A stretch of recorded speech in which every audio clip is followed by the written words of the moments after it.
오늘 다윗 시리즈 그 9번째 시간으로 Reset in Grace, 다시 은혜 위에서라는 제목으로 말씀을 전하도록 하겠습니다. 오늘 말씀 사무엘상 30장의 말씀입니다. 성경 가져오신 분들은 사무엘상 30장을 펴시기 바랍니다.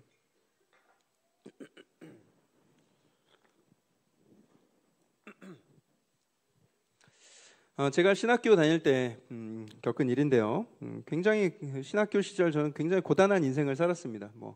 과외도 하고 일도 하고 사역도 하고 학교 다니면서 그런 일에서 애 둘 태어나고 막 난리였어요. 그런데 그날 제가 다 일을 마치고 하루 일과를 마치고 밤에 앉아서 이제 과제를 하기 위해서 열심히 컴퓨터 앞에 앉아서 타자를 치고 있었는데 거의 밤새다시피 해서 거의 과제가 끝나갈 무렵이었어요. 그런데 제가 타자를 치는 타자 치는 속도가 그렇게 빠르지도 않은데도 이 타자 속도를 이 화면에 이게 못 따라오는 거예요. 이게 나타나질 않는 거예요. 천천히 하나씩 나타나는 거예요.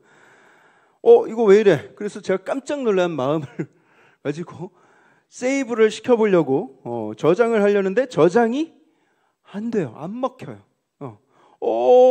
하나님 이러면 안 되는데요. 그러고서 불안한 마음으로 다시 저장을 시도해 보니까 버벅댈 뿐 저장이 되질 않는 거예요. 먹히질 않아요. 그리고 freeze, 그냥 딱 화면이 얼어버렸어요.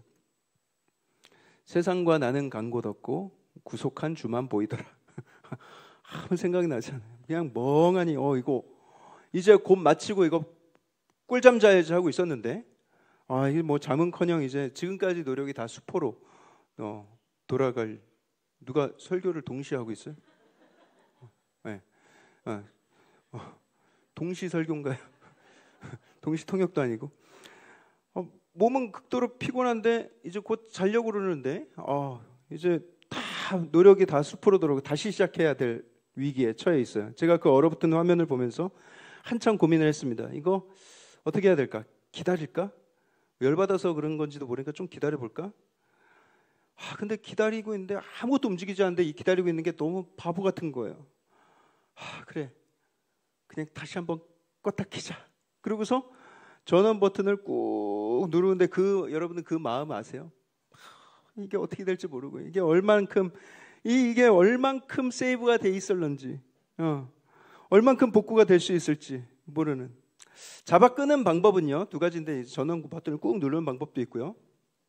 또 Ctrl Alt Delete 키를 한 번에 누르는 거예요. 사진 한번 보여주세요. Ctrl Alt Delete 키를 3개를 동시에 누르고 기다리면 이제 컴퓨터가 잡아 꺼집니다. 강제 종료예요. 강제 종료. 그리고 나서 다시 컴퓨터를 켜고 그 문서를 조심스럽게 열어봤는데 어떻게 되어 있었을까요? 요즘은 그래도 기술이 많이 좋아져가지고 거의 다 저장이 남는데 그때가 벌써 15년 전이니까 그때 기술이 그렇게 좋지 않았어요.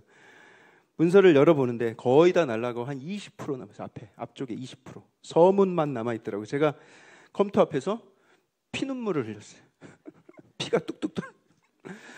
거의 막 밤새 눈물을 흘리면서 다시 그 과제를 하는데 감사한 것은 그래도 그 숙제를 마칠 때까지 컴퓨터가 다시 문제를 일으키진 않았어요. 그리고 처음 쓴 것보다 두 번째 쓸 때가 더 빨리 그리고 더 생각이 정리가 잘 돼서 더 좋은 글을 쓸 수 있었다.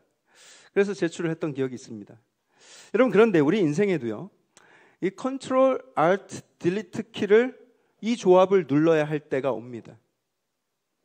인생의 리셋이 필요한 순간이 누구에게나 다 찾아올 때가 있어요. 뭔가 내 노력으로 해보려고 안간힘을 쓰는데 뭔가 잘 안 돼.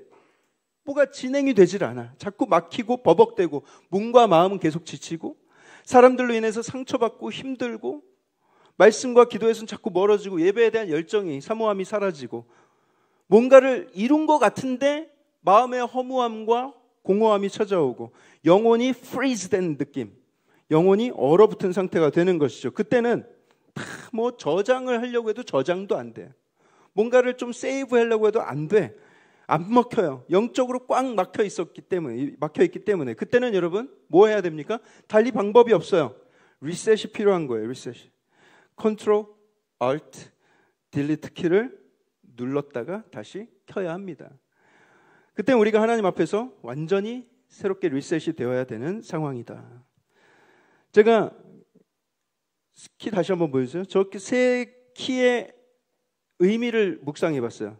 성경 묵상해야 될 시간에 저 키를 하나씩 묵상해 봤어요. 왜 리셋을 하기 위해서 저 세 키를 누르도록 정해놨을까? 왜 하필이면 저 세 키일까? 흥미로운 묵상이죠. 근데 제가 그걸 묵상하다가 재미있는 인사이트를 얻게 되었어요. 먼저 컨트롤 키는 뭡니까, 여러분? 컨트롤은 제어, 통제를 이야기하는 거예요. 그래서 리셋을 위해서 우리가 컨트롤 키를 눌러야 된다는 것은 내 삶을 컨트롤하는, 내 삶을 제어하는 이가 누구인가를 바로잡는 거예요. 지금까지 내가 내 인생의 주인이 돼서 내 스스로를 컨트롤하려고 했을 때 내 삶은 버벅거리고 엉망이 되어갔죠. 하지만 삶의 주권을 하나님께 다시 내어드릴 때 그때부터 회복이 시작이 된다. 삶의 통수권을 리셋하는 과정입니다. 컨트롤만 누른다고 되는 게 아니죠. Alt키도 눌러야죠. Alt키 보여주세요. Alt키는 뭐예요? Alternate, 대체와 전환을 의미해요. 우리네 인생의 길이 꽉 막혀서 움직이지 않을 때 삶의 많은 요소들이 올바른 것으로 대체되고 전환되어야 된다는 거예요. 삶의 방향의 전환이 이루어져야 되는 거예요. 대체와 전환, 정욕과 이기심과 교만, 이런 것들을 감사와 은혜와 낮아짐으로 대체해야 되는 거예요. 또 나의 방식, 나의 고집, 나의 생각, 나의 어설픈 지식, 나의 어설픈 경험, 이런 것들을 의지할 것이 아니라 하나님의 방향으로, 하나님의 방식으로 전환이 되어야 된다. 그래서 이 Alt키를 누른다는 것은 내가 가던 길을 고집하기보다는 대체와 전환을 이루어서 이제는 하나님의 길을 가겠다라는 그런 결단인 것이죠. 마지막으로 우리가 함께 눌러야 될 키는 딜리트 키예요. 딜리트. 잘 아시겠지만 지움, 삭제, 비움, 뭐 이런 의미가 있어요. 우리 안에 진정한 리셋이 있으려면요, 단순히 그냥 재시작하는 것으로만은 안 돼요. 여전히 악성 코드가 있고 여전히 바이러스에 감염된 그 파일들이 이 안에 있는데 뭐 껐다 켰다고 그게 뭐 사라지겠습니까? 여러분, 지워야 돼요. 다 지워내야 되는 거예요. 우리도 마찬가지예요. 우리가 하나님 앞에 리셋되고자 하는 마음이 있다면 우리 안에 자리 잡은 부끄러운 죄악들, 수치심, 상처, 교만, 이기심, 자기 연민, 복수, 막 질투, 이런 마음들을 다 딜리트해서 깨끗하게 지워내고 시작할 수 있어야 되는 거예요. 그게 완전한 리셋이다. 오늘 우리가 나눌 다윗 이야기는요, 하나님께서 다윗의 인생을 어떻게 리셋시키셨는가? 다윗은 하나님 앞에 어떻게 리셋되었는가?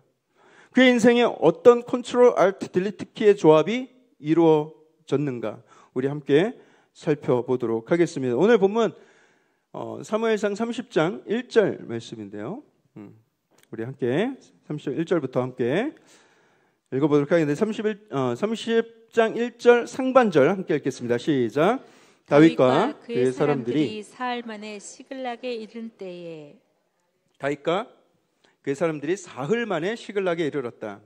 지금 어디에 있다가 시글락에 온 거예요? 아벡이라는 곳에, 지난주에 우리가 나눴듯이 사울이 이끄는 이스라엘 군대와 아기스 왕이 이끄는 블레셋 군대가 전면전을 앞둔 상황에서 하나님께서 다윗을 그 전쟁에서 빼주셨죠.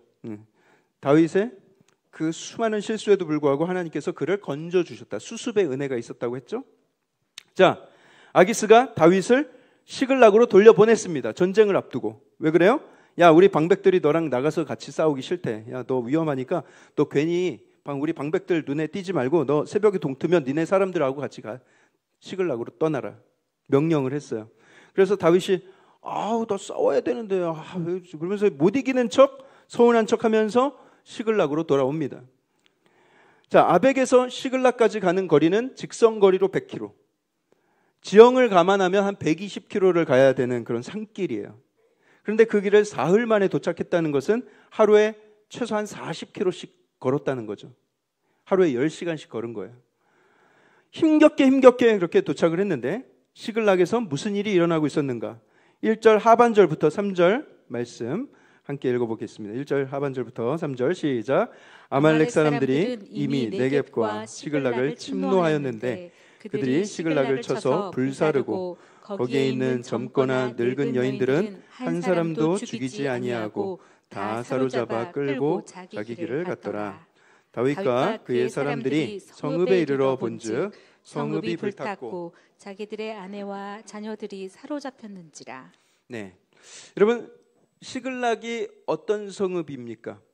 다윗이 아기스 왕으로부터 하사받아서 지금까지 자기를 비롯해서 600명의 그 자기가 거느리는 모든 사람들이 식소를 거느리면서 부유하게 살고 있었던 마을이에요. 원래 그렇게 부유하지 않았는데 다윗이 주변 민족들을 막 쳐가지고 막 전리품들을 챙겨와가지고 굉장히 풍족해졌어요. 거기서 아들, 딸 낳고 산 거예요. 그런데 다윗과 모든 남자들이 전쟁에 나간 그 잠깐의 틈을 타서 아말렉 족속이 쳐들어와서 뭔가 약탈을 해가고 사람들을 끌고 간 것입니다. 제가 아말렉에 대해서는 예전에 제가 이렇게 설명을 드렸어요. 한마디로 광야의 양아치들이다. 출애굽 시대에서부터 아주 끈질기게 비겁한 방법으로 이스라엘을 괴롭히던 그런 민족이었다. 사울이 불과 몇 년 전에 그들을 진멸할 기회가 있었는데도 불구하고 그들을 좀 남겨뒀죠. 그렇게 계속 남겨두니까 이런 일이 계속 이렇게 벌어지고 있는 거예요. 마을에 있는 온 집들이 불에 타고 있었어요. 그래서 혹시라도 그 집안에 사람이 있나 들어가 보니까 시신이 발견되지는 않았어요. 3절에 성읍이 불탔고 자기들의 아내와 자녀들이 사로잡혔다. 이건 죽었다는 거예요? 살았다는 거예요? 살아있다는 거예요. 그나마 좀 다행이에요. 그나마. 이 아말렉 놈들이 사람들을 다 어떻게 사용하기 위해서 포로로 끌고 갑니다. 이때 다윗과 그 사람들이 당했을 충격을 한번 생각을 해보세요. 이건 어떻게 말로 설명을 할 수 없는 거예요. 가끔 그 영화를 보면 딸이나 와이프가 애인이 막 그렇게 그 납치당하는, 그래서 막 남자가 그거를 복수하고 막 구출해내기 위해서 막 그렇게 찾아 나서는 그런 영화들 있잖아요. 다 때려 부수고 막 다 죽이고 건져내고 막 이런 영화 있잖아요. 근데 제가 저의 결혼하기 전에, 가족이 생기기 전에는 그런 영화 되게 좋아했어요. 시원하고 막 사이다 같고. 그런데 가족이 생긴 다음부터는 못 보겠어요. 아예 건드리지 않아요. 왜냐하면 너무 스트레스, 그런 거 생각하는 것 자체가, 그런 거에 내가 공감을 하기가 너무 힘든 거예요. 가족이 누군가에게 끌려갔다는 그 사실, 이게 얼마나 이게 오버웰밍한 그런 스트레스겠어요. 그런데 4절과 5절을 보세요. 다윗과 그의 함께한 백성들이 울 기력이 없도록 소리를 높여 울었다. 5절에 다윗의 두 아내 이스라엘 여인 아히노암과 갈멜 사람 나발의 아내였던 아비가일도 사로잡혔다. 다윗도 울고 거기 있는 모든 남자들이 다 엉엉 우는 거예요. 엉엉. 이 남자들의 서러운 눈물 여러분 보신 적 있습니까? 엉엉 울어댑니다. 남편으로서, 아비로서 절규하면서 울어대는데, 지금 다윗도 지금 두 아내가 사로잡혀 갔으니 다윗도 목 놓아 울고 있었어요. 그런데 그 상황에서 다윗에게 충격적인 일이 벌어지는데 6절 상반절을 보세요. 6절 상반절에 백성들이 자녀들 때문에 마음이 슬프면 좀 서로 위로해 주면 얼마나 좋아요. 그런데 슬퍼서 다윗을 돌로 치자 하니 다윗이 크게 다급하였다. 이렇게 기록합니다. 원래 사람들은요, 이 사람이란 존재가요, 너무 고통스럽고 너무 막 분노와 고통이 극에 달하면 이 분노와 고통을 어디에 분출하지 않고서는 견딜 수가 없어요, 사람이. 그래서 여러분, 누군가 스트레스가 너무 크고 어떤 삶의 고통이 너무 막 극도로 당한 사람을 내가 위로해 줘야 되겠다 이렇게 마음을 먹으신다면 상처받을 각오하고 다가가서 위로해 주세요. 다 어떤 일이든 다 품어줄 각오를 하고 다가가셔야 돼요. 그렇지 않으면 여러분 시험 들 수 있어요. 싸움 날 수 있어요. 이 사람들은 지금 뭘 제정신으로 이런다기보다는 이성을 잃고 지금 화를 지금 막 아무데나 막 분출하려고 하는 거예요. 다윗을 원망하고 다윗에게 돌을 던지고자 하는 것입니다. 다윗이 지금 돌 맞아 죽게 생겼어요. 그럼 다윗의 입장에서는 이 사람들, 광야에서 떠도는 사람들 데리고 있으면서 먹여주고 재워주고 보호해주고, 그런데 돌아오는 것은 싸늘한 배반뿐이었다. 의리, 우정, 신의 이런 거는 평안할 때 얘기지, 자기 상황이 막 다급해지고 막 이렇게 극도의 스트레스에 처하니까 다 이런 식으로 변하더라라는 거예요. 아마도 다윗이 인간에 대한 회의가 느껴지지 않았을까 생각이 됩니다. 여러분, 이런 상처 있는 사람들, 이 다윗처럼 이렇게 가까운 사람들한테 배반을 당해 본 사람들은요, 이 사람을 아주 지긋지긋하게 여기는 경향이 있어요. 아, 사람들 못 믿겠다. 사람들과 담을 쌓고 지내는 경우가 많이 있습니다. 심지어 교회에서 상처받은 사람들은요, 교회를 새로 찾아가도 마음 문을 잘 못 여는 경우가 굉장히 많아요. 안타깝죠. 하지만 여러분, 그것은요, 사람에 대한 이해가 부족해서 그래요. 사람은 원래 그래요. 원래 나는 아닐 것 같죠? 물론 다 우리가 다 정도의 차이는 있을 수 있겠으나 우리 모두가 다 우리 안에 그런 이기적인 마음, 나만 살고자 하는 그런 마음들이 다 있어요. 정말 그러면 서로가 다 그런 일을 겪을 때마다 다 담을 쌓고 지내야 되겠는가? 여러분, 우리는요, 사람을 신뢰의 대상으로 바라보지 말고 사랑의 대상으로 여겨야 되는 거예요. 저 사람 내가 믿을 만하니까, 저 사람 내가 신뢰할 만하니까 가까이 지내는 것이 아니라 저 사람은 사랑의 대상이다. 하나님께서 나에게 품으라고, 섬기라고 보내주신 사람이다. 이렇게 여긴다면 사람 때문에 실망하거나 사람 때문에 시험될 일이 현저하게 적어질 수 있어요. 여러분들이 막 지금까지 막 실망하고 거리를 두려 했던 사람들 한번 머릿속으로 떠올려 보세요. 만약에 여러분들의 시각이 바뀌어서 그들을 막 판단하고 정죄하고 막 그들 믿었는데 배신하고 이런 차원이 아니라 하나님이 나에게 사랑하라고 품으라고 보내신 사람이구나 라고 생각을 한다면 그 사람들을 바라보는 그 시선, 그 마음이 완전히 달라질 거예요. 아, 내가 착각을 했구나. 애초에 신뢰의 대상이 아니라 사랑의 대상이었던 것을. 그러면 우리가 사람을 대하는 태도가 크게 달라질 수 있다라는 것이죠. 자, 돌에 맞아 죽을 수도 있는 이 급박함 속에서 다윗이 정신이 번쩍 났어요. 어떤 정신이 번쩍 났는가? 지난 16개월 동안 블레셋 아기스 왕 밑에 살면서 쉬고 있었던, 오랫동안 까먹었던 행동을 하기 시작합니다. 6절 하반절부터 7절 말씀 함께 읽겠습니다. 6절 하반절부터 시작. 그의 하나님 여호와를 힘입고 용기를 얻었더라. 다윗이 아히멜렉의 아들 제사장 아비아달에게 이르되 원하건대 에봇을 내게로 가져오라. 아비아달이 에봇을 다윗에게로 가져가매. 네, 바로 이 장면이에요, 여러분. 다윗이 컨트롤 Alt 딜리트 키를 누르고 리셋을 하는 장면입니다. 자신의 컨트롤을 하나님께 맡기는 거예요. 이제 하나님의 주권 아래서 하나님의 명령 따라 살겠다는 그런 행동인 거예요. 그리고 지금까지 자기 고집과 자기 경험대로 살아왔던 그 삶의 방식에 대해서 이제는 alternate, 대체와 전환이 이루어집니다. 이제는 자신의 뜻대로 생각하고 자신의 뜻대로 결정하는 것이 아니라 자신을 컨트롤하고 계신, 자신의 주권을 가지고 계신 하나님의 결정으로 대체하는 거예요. 자신의 교만과 아집을 딜리트 시킵니다. 다 삭제하고 비워내고 주님의 뜻을 겸손하게 묻고 있는 거예요. 여러분, 지금 다윗은 모든 것을 다 잃은 상태예요. 사랑을 가족도 잃고 재산도 잃고 용사들의 신뢰도 잃고 심지어 자신의 평정심조차 다 잃어버렸어요. 남아있는 게 아무것도 없어. 자기의 힘으로 쌓아 올렸던 그 모든 것들이 다 그냥 물거품처럼 사라지는 그런 상황. 그때서 비로소 다윗이 눈을 뜨고 올바른 결정을 하기 시작하더라. 여러분, 많은 사람들이 이런 때가 돼도 하나님을 찾지 않아요.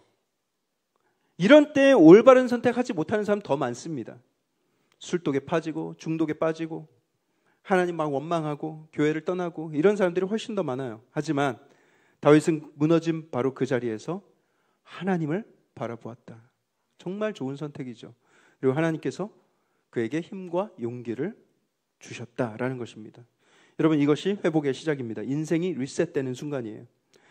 사랑하는 성도 여러분, 넘어진 자리, 쓰러진 자리, 목 놓아 울던 자리, 무너진 그 자리에서 선하신 하나님을 다시 바라보십시오. 그것이 여러분들의 회복의 출발점이 될 거예요. 하나님이 다윗에게 주셨던 힘과 용기를 여러분들에게도 동일하게 부어주실 줄 믿습니다. 오랫동안 하나님을 떠나 있었던 다윗이지만 다윗이 다시 리셋하고자 하나님을 찾았을 때 하나님은 그를 만나주시고 그에게 선한 응답을 주시는데 8절에 다윗이 지금 에봇을 입고 하나님의 뜻을 묻잖아요. 다윗이 여호와께 묻자와 이르되 내가 이 군대를 추격하면 잡겠나이까 따라잡겠나이까 하니 여호와께서 그에게 대답하시되 그를 쫓아가라. 네가 반드시 따라잡고 도로 찾으리라. 9절에 이에 다윗이 또 그와 함께한 600명이 가서 부솔 시내에 이르러 뒤떨어진 자를 거기 머물게 했으되 곧 피곤하여 부솔 시내를 건너지 못하는 200명을 머물게 했고 다윗은 400명을 거느리고 쫓아가니라. 여러분 지금 이 다윗과 이 신하들을 한번 생각해 보세요. 지금 이 다윗과 이 600명의 그 따르는 자들 아벡에서부터 시글락까지 꼬박 3일을 걸어왔잖아요. 지금 이들이 뭐 고어텍스 무슨 뭐 등산화를 신고 걸은 게 아니라 가죽 샌들 신고 많은 짐을 메고 지금 3일 동안을 산길을 걸어왔는데 또다시 전속력으로 24km를 달려간 거예요. 부솔 시내까지. 제대로 뭐 먹을 거나 있겠어요? 지금 뭐 정신이나 제대로 챙기고 있겠어요? 그런 상황에서 600명 중에 3분의 1, 200명이 떨어져 나갔어요. 생각보다 덜 떨어져 나갔어. 야, 200명이 더 이상 걷고 싶어도 난 못 걷겠다. 나 이제 더 이상 못 간다 하면서 주저앉아 버렸어요. 그렇다고 이 추격을 포기할 수는 없는 것이죠. 다윗은 그 200명을 거기다 두고 400명을 데리고 다시 추격을 시작합니다. 이들이 맞서 싸워야 될 아말렉 군대는 최소 수천에서 많게는 수만까지 될 거예요. 전력의 3분의 1이 떨어져서 지금 굉장히 난감한 상황인데 더 문제는 뭐냐면 지금 가서 아말렉 군대를 만난다고 해도 찾아낸다고 해도 그래도 문제지 않습니까? 왜냐? 지금 사기도 떨어지고 있어. 이 지친 400명을 데리고 뭘 싸워요? 그런데도 다윗은 하나님의 약속을 믿고 그 길을 계속 추격해서 나아갑니다. 만나서 어떻게 싸울까? 이길 수 있을까를 걱정했을까요? 아니요. 그런 걱정을 했으면 아예 포기했을 거예요. 가서 우리가 어떻게 싸우게 될지 모르겠지만 일단 하나님께서 승리 주신댔으니까 가는 거예요. 여러분 이게 믿음이에요. 이 약속 붙들고 가는 거예요. 무모해 보인다고요? 맞습니다. 여러분 하나님의 약속을 전적으로 신뢰하는 삶은 세상이 보기엔 무모해 보일 수 있어요. 여러분 우리의 신앙이 고스란히 다 드러나는 때가 있습니다. 분명히 그런 때가 옵니다. 바로 이렇게 모든 것이 다 부족하고 모든 것이 다 열세일 때 우리의 신앙이 민낯을 드러내요. 평안하고 풍족하고 다 건강하고 다 뭐 이렇게 형통할 때는 다 즐겁게 예배하고 다 할 수 있어요. 그런데 과연 이런 때 우리가 하나님께 붙들며 하나님만 의지하면서 나아갈 수 있겠는가? 하나님을 원망하지 않고 하나님의 선한 계획 믿고 그냥 담대하게 그 길을 갈 수 있겠는가? 사실 그때가 인생의 가장 낮아지고 가장 연약할 때죠. 하지만 역설적이게도 그때야말로 우리가 가장 지혜롭고 가장 큰 능력을 경험하는 때입니다. 왜냐? 내 능력이 아니라 하나님의 능력이 임하는 때이기 때문에. 내가 할 수 있는 게 아무것도 없기 때문에 하나님께 다 맡겼거든요. 하나님이 일하시는 것을 보게 될 줄 믿습니다. 내가 가장 연약할 때 가장 큰 힘을 경험하게 된다. 어떻게 해요? 어차피 내가 할 수 있는 게 없어. 하나님이 일하시도록 맡기기 때문에. 자, 어떻습니까? 이제 다윗이 하나님 안에서 완전히 리셋된 사람처럼 보이지 않아요? 여러분 우리의 인생이 이렇게 은혜 안에서 리셋이 될 때 삶에 여러 가지 선한 변화들이 많이 나타납니다. 은혜 안에서 리셋되고 리뉴된 인생은 어떻게 달라지겠는가? 11절부터 이렇게 한번 보겠는데요. 제가 다 읽진 않겠지만 이런 내용이에요. 다윗이 바싹 몸은 지쳐 있는데 정신을 바짝 차리고 열심히 추격을 해 나가는데 길가에 쓰러진 애굽 소년이 하나 있었어요. 애굽 출신의 소년. 얘가 길에 쓰러져서 정신을 잃고 있어요. 보통 사람 같으면 지금 마을이 다 타서 없어졌고 지금 온 마을에 지금 특히나 내 처자식이 지금 잡혀간 마당에 지금 길에 쓰러져 있는 사람 그 사람이 어떻게 됐건 사실 뭐 별로 신경이 쓰이지 않을 거예요. 하지만 다윗은 그 소년을 긍휼히 바라보고 그에게 자비를 베풉니다.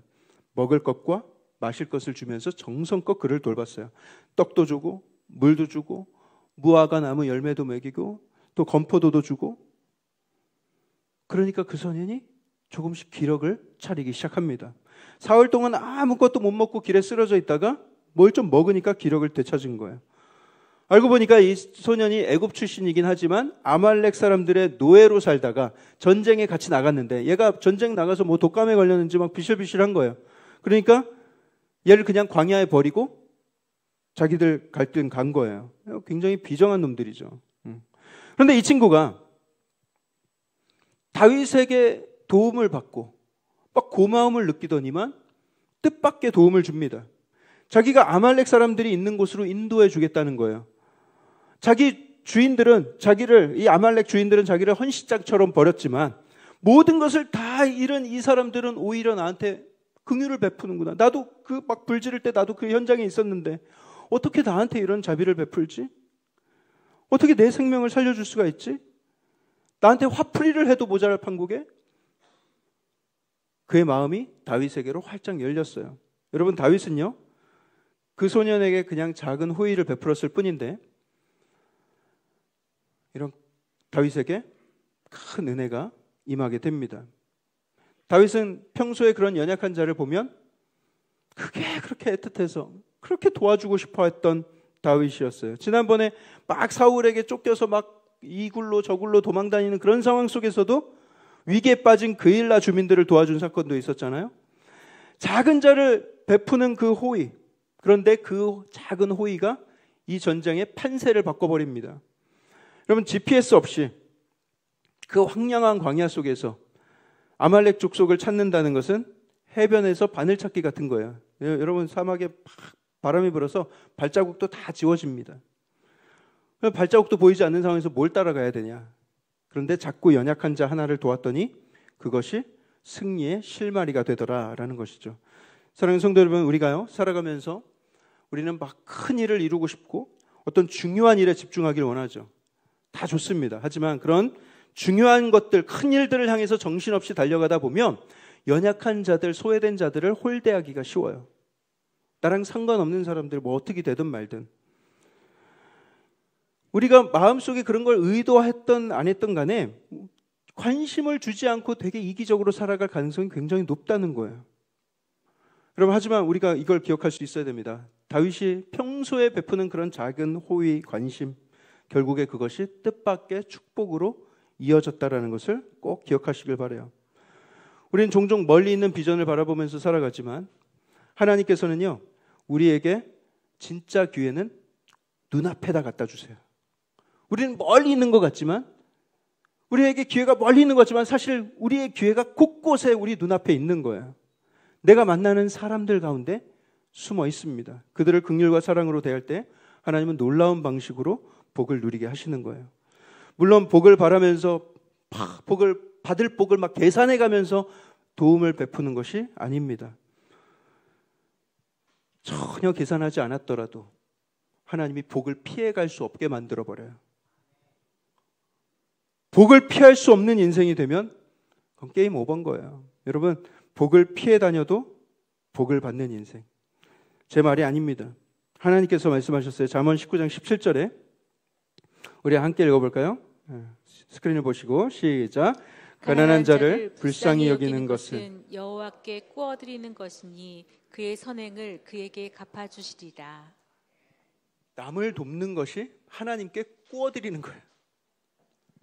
야, 너가 그 아이를 도왔어? 야, 내가 빚졌네. 내가 너 갚아줄게. 갚아주시는데 하나님이 갚아주시는 것은 우리가 베푼 거에 상상도 할 수 없을 만큼 훨씬 더 선하고 풍족하게 갚아주시는 거예요. 내가 뭐 하나님께 뭐 갚으라고 하지도 않았는데, 독촉하지도 않았는데도 막 그냥 복을 부어주세요. 그 복은 피할 수 없어요. 그 복을 어떻게 피합니까? 갈라디아서 6장 9절에도 말씀하세요. 우리가 선을 행하되 뭐하지 말지니 낙심하지 않지. 뭐하지 아니하면 포기하지 아니하면 때가 이름에 거두리라. 거둘 수도 있다가 아니에요. 거둘지도 모른다가 아니에요. 거두리라. 여러분, 어렵고 힘들다고 남을 돕고 위로하는 삶을 내가 잠시 멈춰야 되겠는가? 지금 나 살기도 바쁜데, 내 코가 석잔데, 나중에 형편 나아지면 할게요. 나중에 여유 생기면 그때 가서 할게요. 여러분, 어쩌면요, 하나님께서는 우리에게 복의 기회를, 축복의 기회를 막 눈앞에 주셨는데, 어쩌면 우리는 그런 식으로 다음에 할게요 하면서 축복의 기회를 많이도 놓치고 살아온 것이 아닌가. 어쩌면 우리가 축복을 피해 다녔구나, 이런 생각을 하게 됩니다. 자, 결국 다윗의 군대가요, 그 소년의 도움을 받아서 아말렉 군대를 마주하게 됩니다. 가보니까 이놈들이 뭐 먹고 마시고 춤추고 난리가 났어요. 다윗과 그 사람들이 그 잔치를 벌이는 모습을 보면서 눈에 불이 났을 거예요. 그리고 그 400명이 곧바로 진격하여서 그 아말렉 군대를 아작을 냅니다. 여러분, 이건 어쩌면 다윗이 골리앗을 상대해서 싸운 그 승리보다 훨씬 더 큰 기적이라고 할 수 있어요. 거기 말씀해 보면 새벽부터 이튿날 저물 때까지 아말렉 군대를 쳤다 이렇게 기록하고 있습니다. 새벽부터 여러분, 이 사람들이 지금 이렇게 싸울 수 있는 기력의 사람들이 아니라니까요. 지칠 대로 지쳐 있었던 이 400명의 사람들이 이게 할 수 없었던 일인데 이게 할 수 있었어요. 어떻게 해요? 자기 힘으로 한 게 아니라 하나님이 주시는 힘으로 싸웠기 때문에. 그 힘으로 하나님이 모든 사람들을 다 찾아올 수 있게 하셨어요. 다윗은 두 아내를 구원해낼 수 있었고 약탈당했던 모든 것, 숟가락 하나까지도 다 찾아옵니다. 다 찾아왔어요. 하나님 안에서 다시 리셋된 인생, 하나님의 능력을 이렇게 경험하며 살게 된 것이죠. 자, 다윗과 그의 사람들 앞에서 엄청난 전리품을 쌓아놨어요. 야, 이거 어떻게 갖고 가냐? 이거 어떻게 좀 잘 나눠서 잘 실어봐라. 그리고 이 전리품을 어떻게 분배할 것인가? 22절을 볼까요? 22절에 다윗과 함께 갔던 자들 가운데 그 400명 가운데에는 악한 자와 불량배들도 있었어요. 그들이 다 이르되 그들이 우리와 함께 가지 아니하였은지. 그들은 누구예요? 그 200명의 낙오된 사람들, 부솔 시내가에서 이제 못 가겠어 뻗은 사람들. 그들이 우리와 함께 가지 아니하였으니 우리가 도로 찾은 물건은 무엇이든지 그들에게 주지 말고 그냥 각자의 처자만 데리고 떠나게 하자. 이렇게 이야기를 하는 거예요. 악한 자와 불량배들이 이렇게 꼭 지들처럼 말을 했다는 거예요. 지금 다 빼앗긴 상황이죠. 다 잃어버린 사람들이에요. 그런데 그들에게 우리는 아무것도 줄 수 없다. 처자들만 데려가라고 해. 이게 얼마나 이기적인 마음입니까? 쟤들은 우리처럼 고생하지 않았잖아. 받을 자격 없잖아. 그때 다윗이 뭐라고 합니까? 23절과 24절을 보세요. 다윗이 이르되, 리셋된 다윗이에요. 리셋된 다윗. 나의 형제들아, 여호와께서 우리를 보호하시고 우리를 치러 온 그 군대를 우리 손에 넘기셨은즉 그가 우리에게 주신 것을 너희가 이같이 못하리라. 이 일에 누가 너희에게 듣겠느냐? 전장에 내려갔던 자의 분깃이나 소유물 곁에 머물렀던 자의 분깃이 동일할지니 같이 분배할 것이니라 하고. 여러분 23절을 다시 한번 띄워주시겠습니까? 23절을 잘 보세요. 다윗이 누가 우리를 보호했다고 합니까? 누가 우리를 보호했어요? 여호와께서 우리를 보호하신 것이지 우리가 했니? 우리 힘으로 했니? 여호와께서 싸워주신 거잖아. 하나님이 다 우리에게 나눠주신 거잖아. 주신 거잖아. 그러니 이거 하나님 방식대로 모든 사람들이 다 나누는 것이 맞다. 그러면서 굉장히 단호하게 말을 하죠. 24절 첫머리에 이 일에 누가 너희에게 듣겠느냐? 야, 너희들 말하지 마. 니들 말 안 들을 거야. 라고 단호하게 그 의견을 짓밟아 버립니다. 하나님의 뜻이 분명하다면 이런 문제에 있어서 리더가 좀 단호한 결정을 내려줄 수도 있어야 되는 거예요. 전제는 뭐냐? 하나님의 뜻이 분명하다면. 세상에서의 공정과 상식을 만약에 들이댄다면요. 나가서 너 몇 시간 싸웠어? 너 몇 명 죽였어? 그렇게 해서 분배하는 게 더 맞죠. 그게 공정이죠. 그게 세상에서 말하는 공정입니다. 하지만 그 수훈과 영광을 전부 하나님께 돌리고 하나님이 싸워주셨다라는 것을 고백할 수 있다면 그렇게 할 수 없는 거예요. 여러분 교회에서도 우리가 봉사하면서 이런 마음이 들 수 있어요. 아, 목사님 맨날 일하는 사람들만 일하고 저 사람들은 교회 등록하고 늘 무임승차하고 예배도 같이 준비하지 않고 봉사도 안 하고 헌금도 안 하고 뭘 해도 관심도 안 갖고 그런데 구원을 똑같이 받는다고요? 상을 똑같이 받아요? 여러분 하나님 방식으로 하나님이 하시고 계시다는 것을 인정하는 사람들은 그런 불평이 나올 수가 없어요. 이 전쟁은 하나님 주신 승리이고 하나님 방식으로 나눠야 된다. 싸운 자나 뒤에 남아있던 자나 모두가 하나님의 은혜 아래에 있었고 너희의 칼이 아니라 하나님의 손에 있었던 것이다. 그러니 여러분, 은혜로 리셋된 사람은요, 은혜를 경험하는 사람들은 이건 내 공이다, 이건 내가 했다, 그래서 내가 이만큼을 인정받아야 되고 누려야 된다, 이런 말을 입에 올리지 않습니다. 대신 이렇게 말하죠. 하나님이 하셨습니다. 하나님 쓰임 받는 것이 내게 영광이었습니다. 저는 이 쓰임 받은 것이 기쁨이었습니다. 이런 고백이 나오는 거예요. 그게 은혜의 사람입니다. 말씀 맺겠습니다, 여러분. 다윗은요, 오늘 이 말씀에 절망 중에서 정말 자기가 할 수 있는 거 아무것도 없으면 다 불타고 없어진 그 가운데 하나님의 은혜를 간구했어요. 그리고 나서 그 앞에서 Ctrl Alt Delete 키를 누르면서 완전히 리셋을 시켰어요, 자기 자신을. 그리고 완전히 그는 리뉴된 사람, 리프레시 된 사람으로 변모하게 되었습니다. 이렇게 은혜로서 완전히 리셋이 이루어진 사람은요, 다시 일어나는 데서 끝나지 않아요. 그냥 일어나는 거. 진짜 리셋된 인생은요, 다른 사람들을 함께 세워줍니다. 연약한 자를 도와주고 애굽 청년을 도와주고 은혜를 베풀고 나누는 데까지 나아갑니다. 함께 싸우지 않아도 은혜를 나누고. 리셋된 인생은 싸움보다 나눔을 즐겨해요. 다윗이 자신이 은혜로 회복되었기 때문에 그는 전쟁에 이긴 것보다 공동체를 살리는 것이 더 관심이 있었다. 은혜로 이겼기 때문에 공동체가 더 소중했다라는 거예요. 하나님의 복을 이기적으로 막 독점하려고 안 하고 그것을 은혜롭게 분배했다. 독점하지 말고 분배하는 인생. 왜냐하면 그 모든 것이 하나님께로 온 것을 알고 인정하기 때문이죠.